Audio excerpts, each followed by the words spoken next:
Isn't it interesting that Paul uses a metaphor of the long-distance race to illustrate the Christian life? Anyone who's a long-distance runner will tell you when they finish the marathon, their legs are aching, they're sore, they're tired. Unless you are like she says when she runs, Pastor Andre, he runs marathons, he never gets tired. He's a machine, he runs marathons. But Chris told me after about 21 Ks, her legs are aching. Anybody who's normal and runs an ultra marathon knows that their body aches, but they finish the finishing line. And so it is as with us as Christians that when we run our race, it is not always going to be easy. There's always going to be challenges. Sometimes we don't feel like doing what we've got to do, but we've got to stay in our zone. We've got to stay focused. We know that the Holy Spirit is always with us. Like Rochelle says, I'm going to be with you every step of the way. And the Holy Spirit says, I'm going to be with you every step of the way. You're not running your race for Jesus by yourself. You've got the Holy Spirit with you. Hebrews 13:5 says, I'll never leave you nor forsake you. John 16:33 said, I've told you all this so you may have peace in me. Here on earth you will have many trials and sorrows. But look, I'm an optimist. Look at the second part. Hey, but cheer up. Because I've already overcome the world. In other words, we were created to be overcomers, right? And we will overcome every obstacle that Satan brings our way. But we must run our race intentionally to obtain the prize. And we must do this very carefully, and we must get rid of any weights that are so easily besetting us or weighing us down. What is a weight? A weight is maybe doing something that's completely permissible, but it's taking up all our time. Social media could be a weight, family, if you're on it 24/7 is not your job.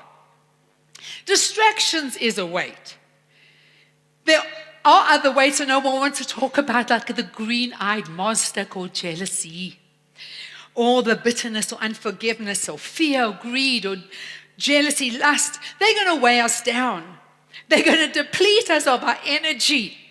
Many of us, we have got these invisible backpacks, but they're filled with rocks that is weighing us down. Bitterness, envy, strife, division, unforgiveness, lust. It's weighing us down. And Paul says, take off that backpack that is weighing you down and lay it aside so we can run our race more effectively.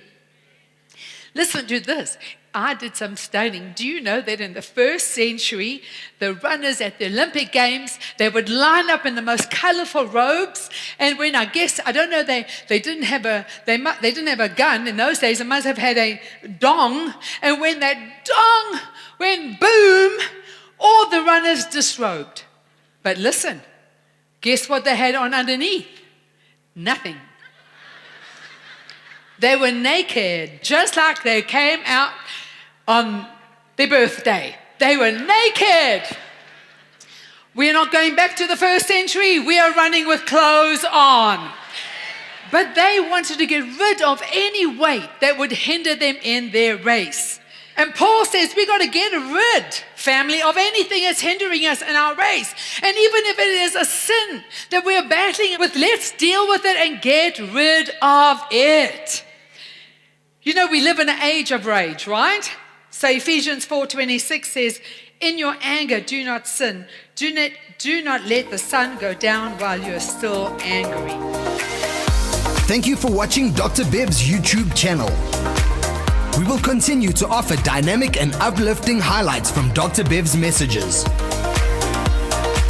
Please take the time to like and share the videos. And most importantly, don't forget to subscribe to the channel. Keep watching the Dr. Beverley Wolmarans YouTube channel.